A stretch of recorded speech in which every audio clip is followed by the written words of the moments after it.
Hello everyone, greetings. Welcome to my presentation to a beginner's guide to content creation. Uh,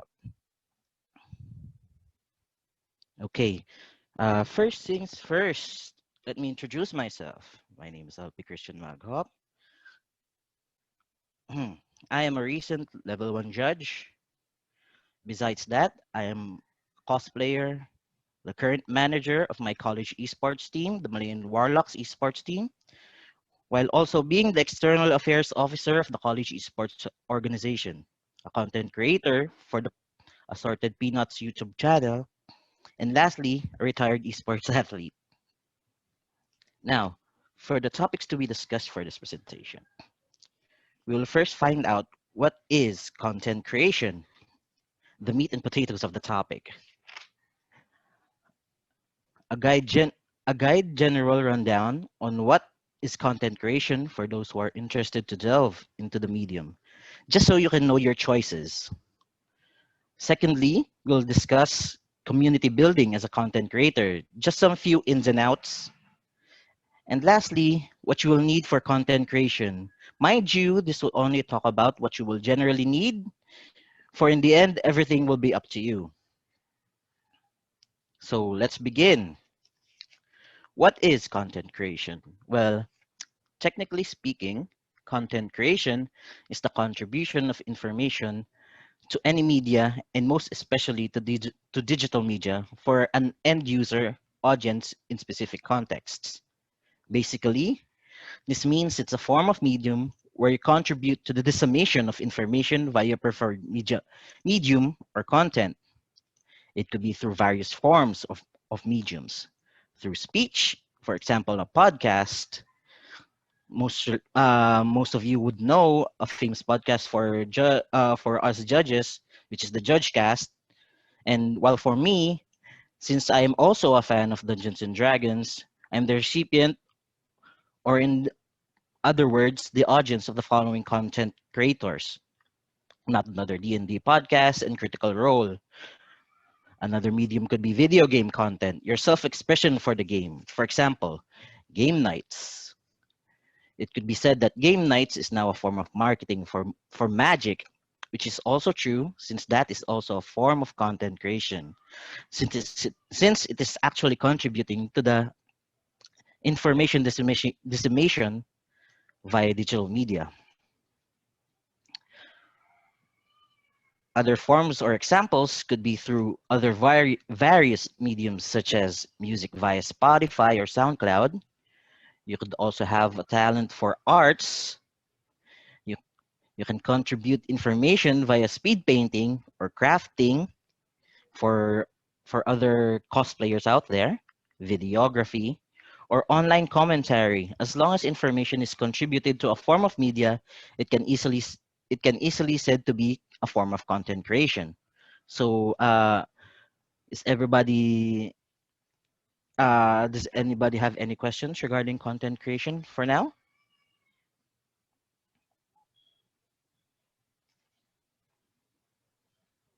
Hmm, wait a minute. Okay, wait a minute. I c- okay. Let's proceed. Uh, Now to the next part, which is community building for content creation.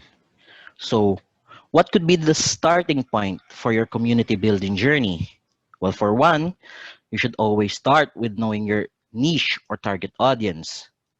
Keeping your keeping your content spread out is a bit counterproductive if you're just starting your channel, your profile, or your chosen medium.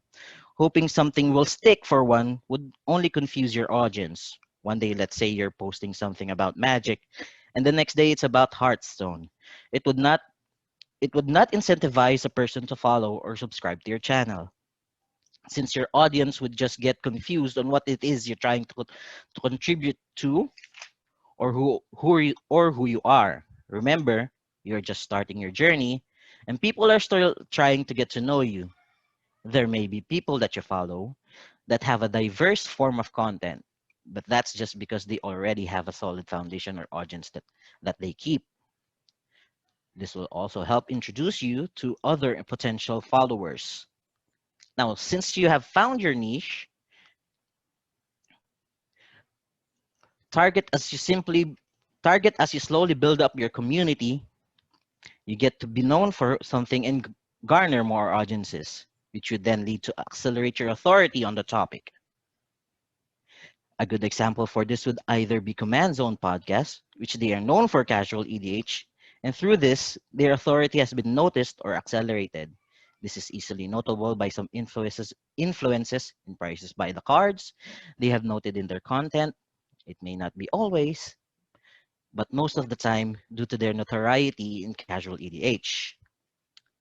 Then on the next part, which is to interact or engage with your audience. Make make your community feel welcomed to to make them stay and have some more. That one person that could have stuck with you on day one could be the match fire that starts your community. And let's face it, most people won't stick around for a deadpan dead air broadcast where you are not acknowledged. Now that you have known your niche, the next step would be to niche some more. Now, this is somewhat being able to have a mark or leave a mark or something that will get your audience to focus on you about. Let's get back to our previous example, the Command Zone podcast. Now they are known for a particular niche, and that's what made them somewhat successful. So what do I mean? Now, if you notice their early content, it had a target niche, which was Commander in general. Now, in order to grow their authority in a specific target, they niche down some more, which is to specifically target casual EDH tabletop gameplay, which in turn helped them to get known. Now, for the last part, knowing your online persona and your real life persona. This last part is a bit tricky. It's like leaving a brand of yourself online. Now, what do I mean? Your online persona could be the real you, but is it digestible for your audience or potential sponsors? I'm not saying that you are not good as you are now, since everyone is beautiful in their own way. What I'm saying is how you can be marketable for your online audiences. For example, the professor from Tolarian Community College. To some extent, he may be like his online persona, but at the end of the day, he is a family man. So does he let his real life persona come out? In some few cases, yes, but most of the time, he's the fun-caring Magic the Gathering professor come to appreciate which is his online we come to appreciate which is his online persona. We have the chance to remodel ourselves online in order to cater to our audiences. The opportunity is up to you and how your community will handle it. Now, next is for the tools of the trade in content creation. So what do you think are the general things that you would need for content creation? Uh, well, generally speaking, you would first need a good internet connection. Since you would distribute information online, so when I tell you that you need internet connection, what form of internet do you need and how much do you need? Well, you would also need to have a good proper audio setup, a video recording device. To answer the previous question that I gave for internet connection, to what form of internet do you need and how much do you need? The form that you need is your upload speed, since it is the process of putting or sending your data to the internet.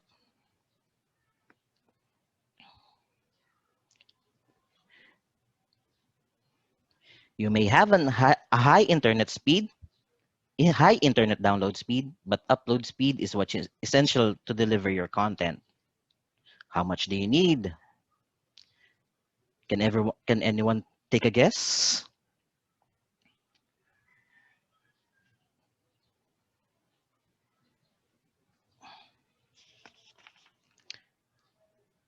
Now, what if I told you that you only need a minimum of 4 Mbps to live stream on Facebook? While on Twitch, the minimum is 3 Mbps. And on YouTube, it's 1.5 to 4 Mbps upload speed. Now, what does that mean? In order for your audiences to see your content via live stream, clearly at most, the decent is 4 Mbps of upload speed via coaxial cable or fiber optics. The difference between the two is that there is less fluctuations via fiber optics. Now, what does that mean again? It means that if your upload speed fluctuates, the quality of your content of your stream changes depending on how much upload speed is left.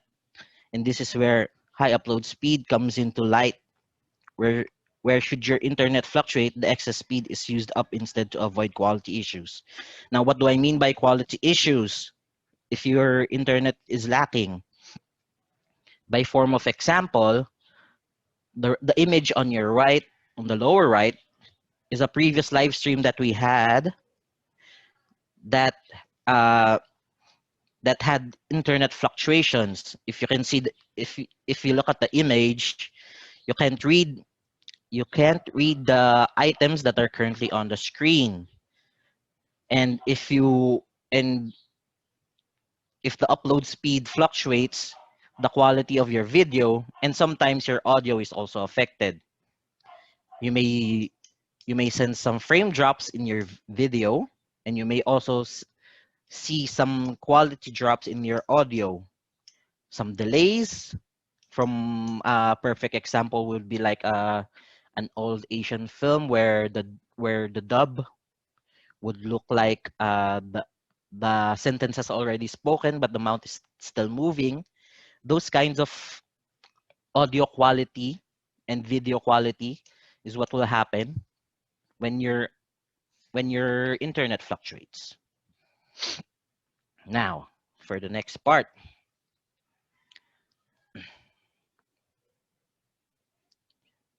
well, audio setup is a bit on the nose. So it's basically what you need in order to record your audio properly. And this also includes the music or soundtrack that you use for effects to get into the mood. So what kind of equipment do you need? Do you need high-end mics to avoid noise? Do you use Spotify to get into the mood? Well, first of all, you need to consider the DMCA. Basically, this is what Ron previously talked about. Ronald previously talked about. This is the act where your content or that you're releasing is copyrighted and may be taken down or flagged down by the copyright owners due to royalties and other stuff like images and audios, basically anything that can be copyrighted that can be flagged down by the true owners. So uh in light of this, YouTube and Twitch have made it easier to get your content not get hit by the DMCA by providing methods for YouTube.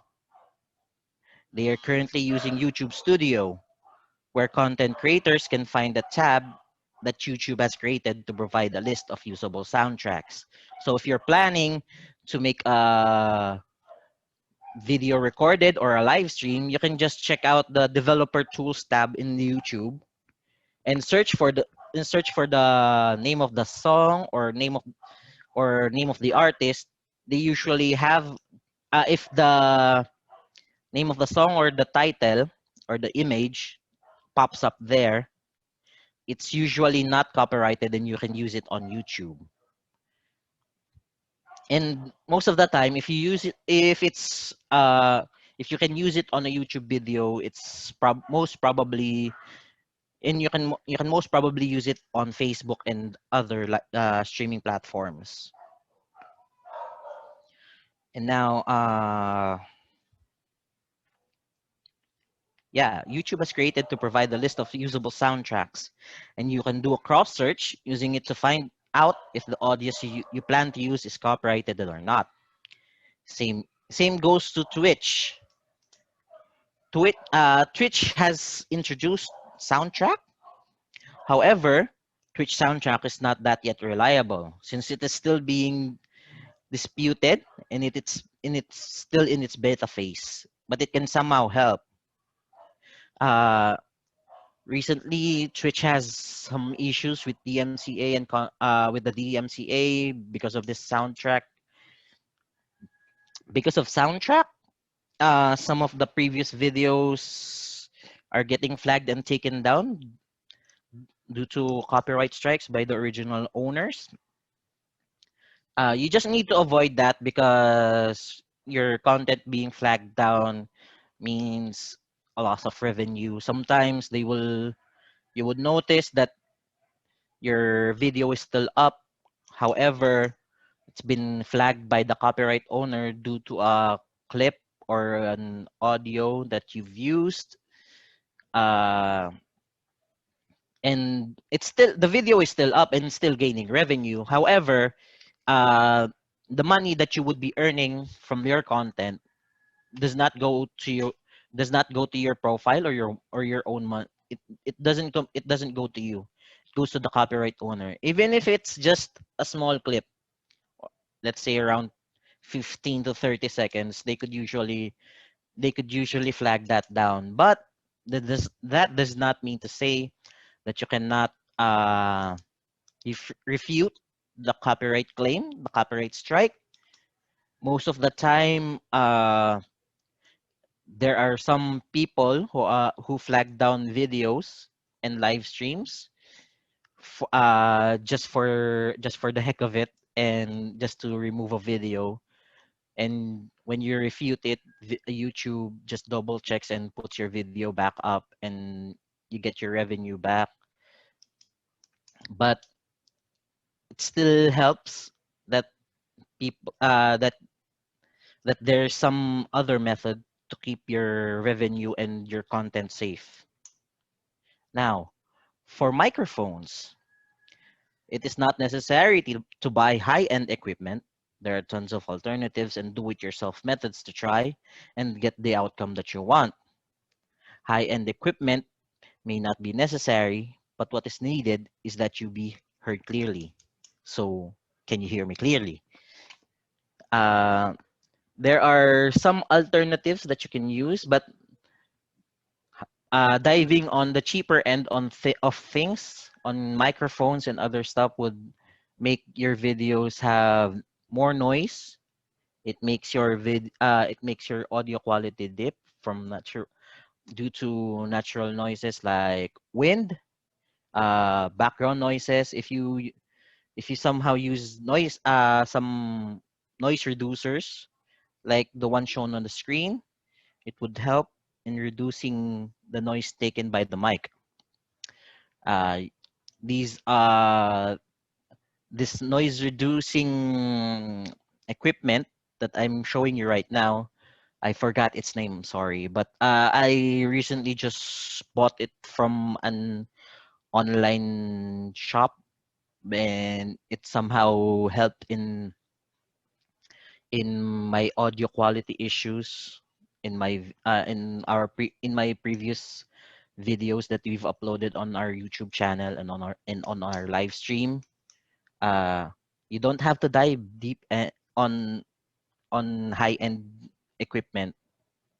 It could help, but if you're just a starting channel or a beginner, it won't help in the in the earlier times since you're just starting to build your image. Try to think of high end stuff when when you actually have the resources to do it. So on to the next part, which is your video capture device. Well, again, it's a bit too much on the nose, but it's clearly one of the obvious or sometimes most important device that you will need to gather your content. So what are the usual culprits? It ranges from video capture cards to cameras and lighting setups. So since you're still starting, you may not have the budget for all of these. Remember, there are always alternatives to things. I, for one, have used this method before to get a better form of lighting. You'll never know how much an everyday item can help you, like this curtain. Um, in my previous job, I used this lighting setup just to make the just to make the just to get the perfect lighting on the subject. You can also use it on your crafting, on live streaming, and other other platforms that you would use and other platforms that you would use a camera for, and the light source. So uh, for video capture cards, the popular brand is Elgato, which costs a few $100s right now. I think it's we're talking in Philippine peso, I think the cheapest would be around uh 10, as far as I know. And the last time I checked, it was 10,000 pesos. But there are cheaper alternatives that have been easily reviewed by trusted content creators, like the one that I'm showing you on the screen. If we're talking in Philippine pesos, that video capture card is only around less than 100. My friend bought a capture card that he's currently using on his live streams on Facebook. Uh, it only costed him around 300 pesos, which would be around roughly around $6. It's cheap.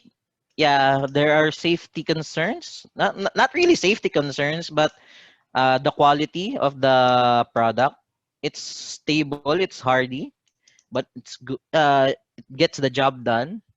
But you just need to watch it carefully because it's prone to overheating and it may cause some video dips or video cut-offs when you're when you're capturing your gameplay or your video.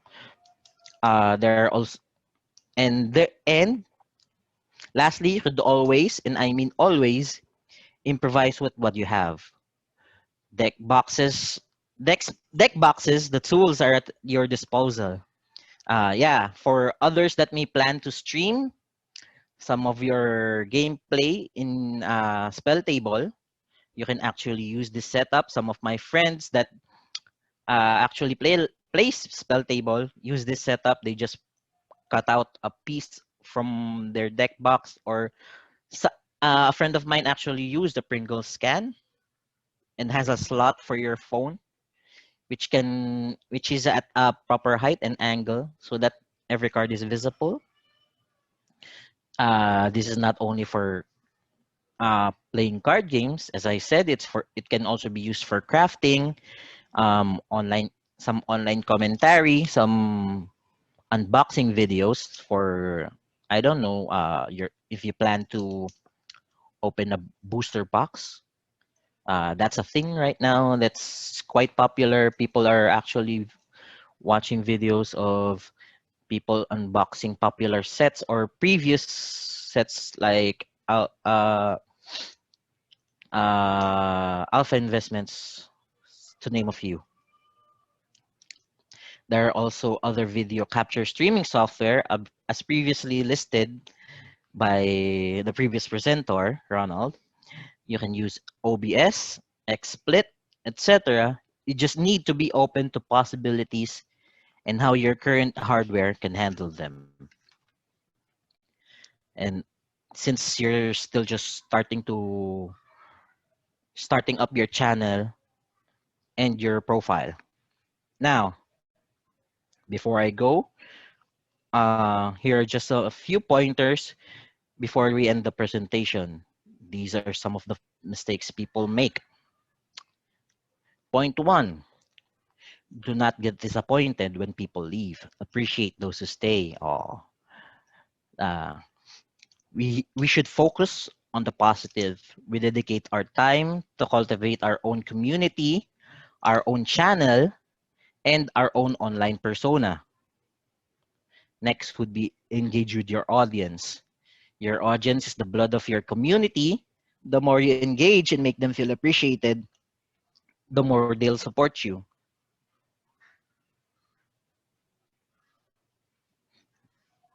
Uh, Next would be know where to share. Now, as as from the previous presentation, visibility of your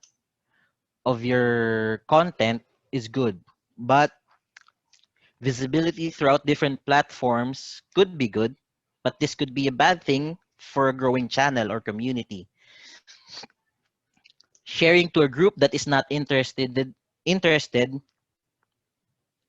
in what content you're catering will mess up with the YouTube algorithm, or your preferred platform will set up your channel visibility, or how it would be recommended to other people or potential subscribers. Let's say that you intend to target Magic the Gathering audience, and you just post videos of you playing arena, and you share your latest video to any channel, any streaming channel. People will view it, yes. People will get curious, but the way YouTube algorithm works is that uh, the more time that they view on your video, like if you put your video as a 10-minute video and they click on the video and just watch from 1 minute to 4 minutes, uh, it affects your algorithm because the drop of viewers from 4 minutes onward, uh, it means that your the video that you're showing is not for the right audience. Now, next on to the next one. Think long term. A seed that is planted does not grow into a tree in just one day. As I said, people come and go. It is going to be a long road. There will be rough days and better days. Be prepared mentally and emotionally. But if your heart is in the right place, I know you can do it.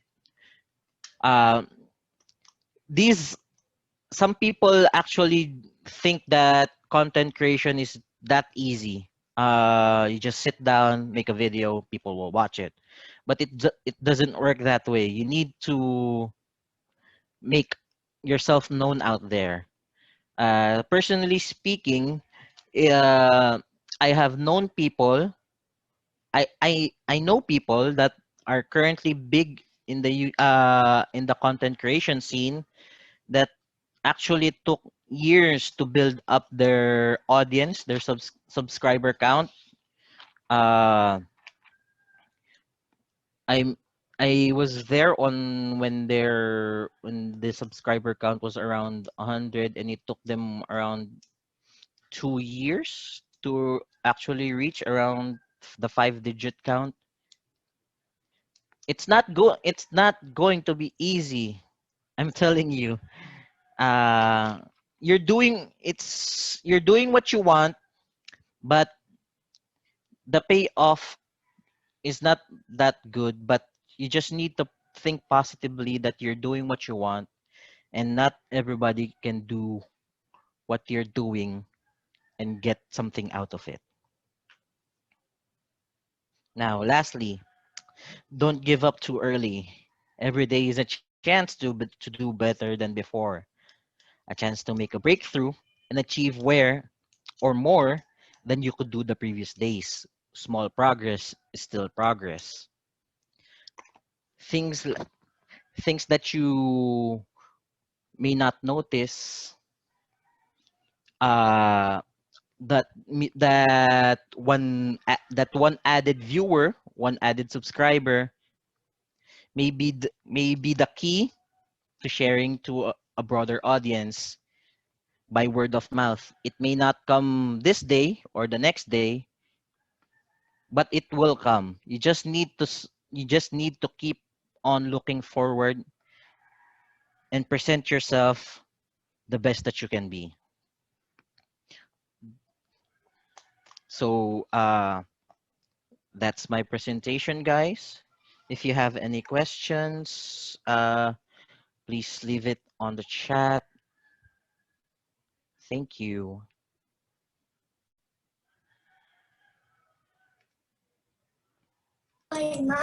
Okay, thank you. Thank you, LP, for the presentation. So if anyone has any question, you can leave it in the chat box. I'm Um, dropping the quiz in the chat room. yeah. So Okay. if you have any question for Alfie, please post it in the chat group. Yeah. Sorry for not answering earlier. I'm just going to have a uh, quick check on the chat in the back. So yeah, for previous questions that I may have missed.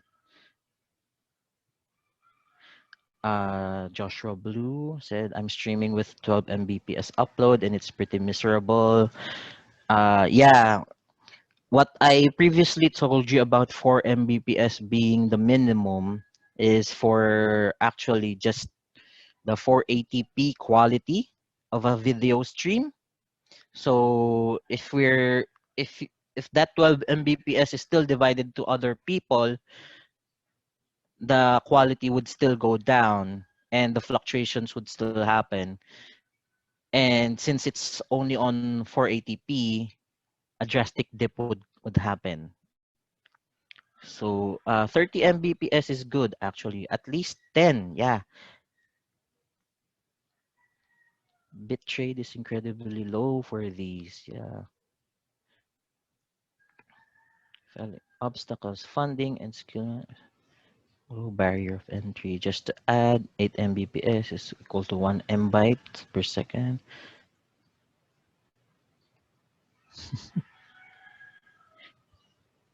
Crisp noise canceling app is free, takes out background noise. Thank you, Ronald, for that suggestion. I haven't tried that yet. We'll try it. We'll try it in our next broadcast. Do-it-yourself diffuser. Yes, there are there just like the ones that I've previously shown. You can make do-it-yourself for video and lighting setups. Some people actually just use uh, an umbrella and some heat absorption screens that are usually used for cars to get the proper lighting. Wendra, LP, what is your idea for judges want to start make a content? What kind of things that judges can make a content so it will be useful for Judge Academy as well? Well, Wendra, to answer your question, what kind of thing that judges can make a content of so it will be useful for Judge Academy? Well, I for one, since I've noticed that Judge Cast has stopped uploading podcasts since July, I think I would suggest that you would continue their effort in making more judge related views and regarding the rules for players. I would also recommend making a video animation uh for beginners to better understand some of the rules, like using the stack. You can actually make a video for that, make a channel for MTG basic rules tutorials. Uh,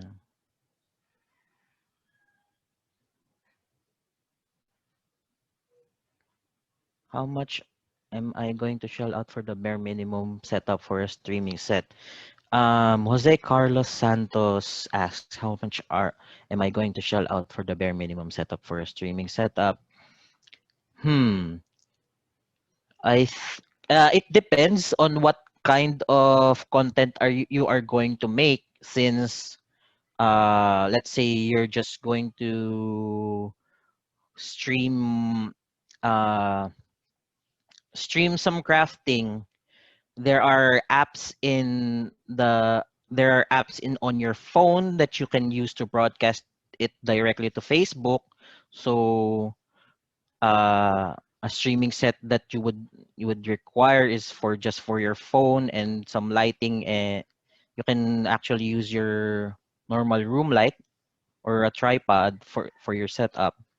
So I think if your content is for that, uh, it would range around uh just speaking in peso right here, because I'm not really sure of the conversion. It's around 10,000 pesos just for the phone and tripod, just for good quality, for a bare minimum quality of the video. But if it's for PC or gaming setup, streaming setup, I think it would be around 24. The bare minimum would be around 24,000 pesos. Again, I'm not really sure on the conversion rates, but it's roughly there. 24,000 is the bare minimum that as an example is that I'm using an example is my friend that's currently streaming, with a good quality, that is. Mm,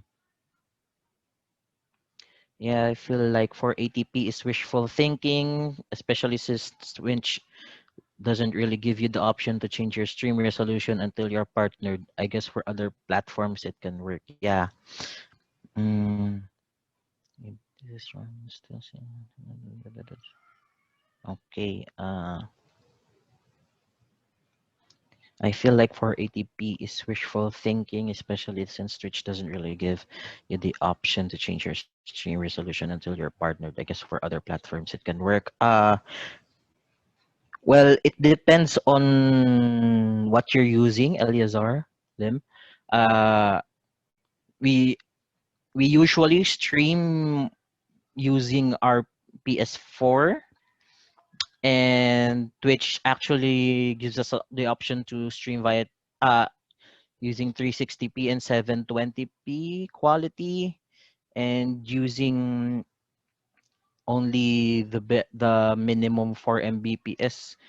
We streamed a whole session of playing a game of Sekiro, but there were some dips due to the sharing of internet, but it was barely noticeable. It may be due to other reasons, I think. Oh, okay. So you're currently using a PC. So if anybody has other questions, please do not hesitate to message me. I'm still here. So good luck on the quiz. Thank you.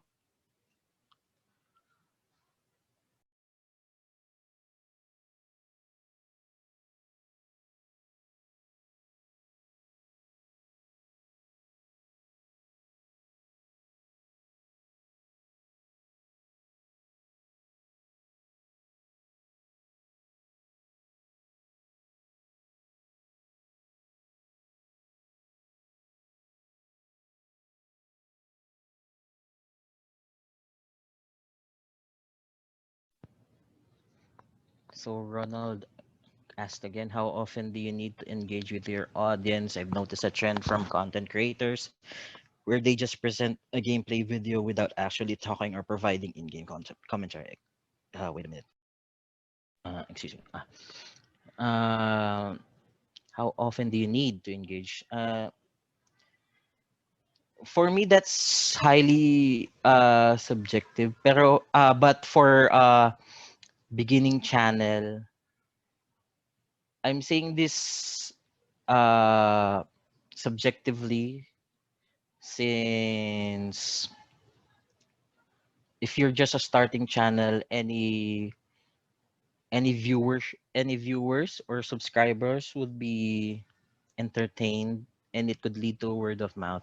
That's the easiest form of introducing yourself to the community. So as often as you can. Uh, some people actually leave channels or content creators uh due to them being ignored by other people. So yeah, is it better to focus on one platform or just doing all platform? Hmm.